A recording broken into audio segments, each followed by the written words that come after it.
Hi, I'm Tony Demayo, and today I want to talk to you about some of the adventures we have as soul.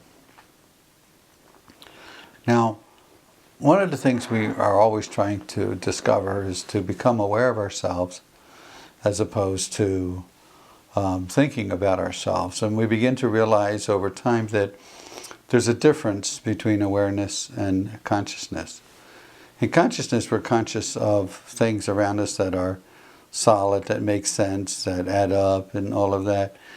In awareness, we're able to see things from a much loftier type of perspective. We say that soul sees and knows, and so it sees and knows as a point of awareness. When you begin to recognize yourself as soul, you begin to see that, or you begin to work with the idea that we don't have to analyze everything, break it down, and figure it out. We can look at a cup, and it's a cup. We know what it does. We look at an apple, and we can, if we sat and talked about the apple, we'd realize that there's an awful lot about the apple that we know. That when we see an apple, and then you can think about the tree, where it came from, what kind of apples there are, applesauce, apple pie. They all lead us to different things.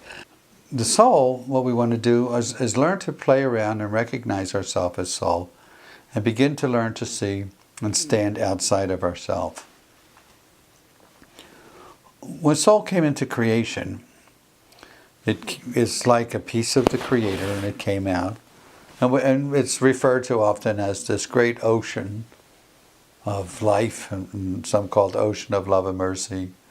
But this great ocean of life that exists, within it are all of these aspects of the Creator that were brought into being, and we call it soul. And as such, soul has this wonderful opportunity to experience life. When we begin to realize that we're not living in a state of oppression by allowing things or people or life outside of us to dictate to us how we should live, but we're learning to be a little adventurous and take chances and experience life, to laugh and play and enjoy, to be responsible for the things we should be responsible for, and to look at where we are at this moment, and to know that we have these wonderful tools like contemplation, where we can sit and be at peace with the world and go within and play. And we think that, well, when we imagine something, that it's not real. But what the imagination does is it takes what is real, but mostly in a state of formless, and it gives it form. So we could say, if I said to you Mars, you would think of Mars, and you would imagine, I said, imagine yourself on Mars, and you could imagine yourself being there. As you study and you learn about the astral and the causal and these other, and the mental planes and the etheric planes, you begin to see the worlds in which soul is playing around in and experiencing life. So learning to play around and visit these worlds, you begin to have a greater opportunity to experience yourself there. In my early days, I would contemplate on being on the causal plane, because I kind of liked it there. I thought it was kind of cool.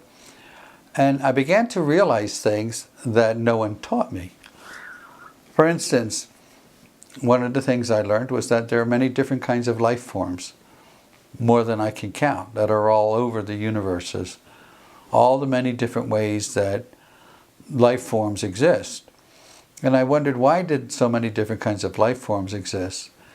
And I met this being, Eli, and that's what he called himself. And he said that because of the many different ways that life had to exist. For instance, if you came on a planet that wasn't just like Earth, but it had maybe methane or some other kind of medium through which it would say they breathed. Well, the soul had to have a body that would be suitable to exist on that world. And so whatever body was suitable for that world, that's what grew. For instance, but also, like we could have been lizards, because lizards were before us, and perhaps maybe there was a race of beings who became lizards and evolved and grew and left the earth, and we were stuck here. And now we've grown into this earth, and we're here, and this is the body that best suits us. and perhaps even dolphins. Dolphins are mammals, and dolphins live in the water, but they're intelligent, and they have family, they have social activities, and they're sentient. The same with, there's all kinds of things. So soul could live in many different kinds of bodies, so many different kinds of worlds. And I was thinking about that, and I began to realize more and more that the concept of the etheric plane wasn't just about past lives of humans. It was about past lives of souls in creation. And we begin to see that there are many, many possibilities of life. And so we begin to focus on it. And as it focuses, what happens is that life reveals itself. This is an important thing to understand. Life reveals itself. And if you think that life reveals itself, but it first came to you through the imagination, then you might be able to say, well, actually the imagination is a doorway in which we begin to have other realizations. When we focus more intently on that, we begin to find that we have experiences. And some of these experiences are easy to understand from a human point of view, and some of these experiences are easy to see and know, but very difficult to explain. Now, we've all had dreams and experiences where we see something and recognize something, but it's just not possible to explain what it is you see. You can see it and you know it, but you know it with another part of you. The human mind itself doesn't have the capacity to understand it. So, we are learning to say that the imagination is more than just something that's taking something that isn't so. The imagination is that part of us that has the ability to recognize all of these possibilities. And through the imagination, we begin to realize that it's creative. And what is creative is this, is that when we travel these inner worlds, we begin to get a sense of what's there. And we interpret that sense. And we begin to feel and recognize it. Sometimes we might see other beings, and in the beginning they might appear to be in a human body or similar to human, but there'll be something strange or different about them. And over time we learn how to receive them, and as we learn to receive them, we begin to recognize that, oh, well, they have a different body, they're a different kind of life form. And then suddenly we become interested in them, and what is your life like, what is your world like, and we begin to see and recognize this. The creative faculty is the medium through which we want to play. It's so important that we learn to play, because when we play, we begin to realize there are so many ways that life expresses itself, and to get hung up on just one kind of life really will limit our ability to experience the inner worlds. When we go beyond into the higher worlds, into the mental body and the etheric body, these are more bodies that have appearancy to the human self as a physical, or as having a shape and form of a human. But when we get there, we realize ourselves, just like we do here, we don't really stop and think of ourselves as the body. We just go and do things.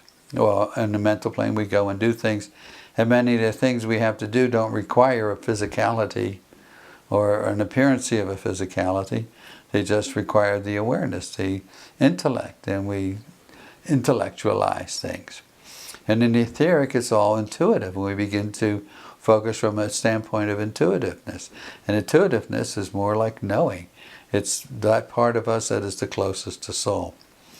Anyway, if we learn to use our imagination and play, we can begin to discover the astral, the causal, all of these wonderful places that are there, and all we have to do is learn how to place our attention on there. And we can do that by learning how to play in the soul body.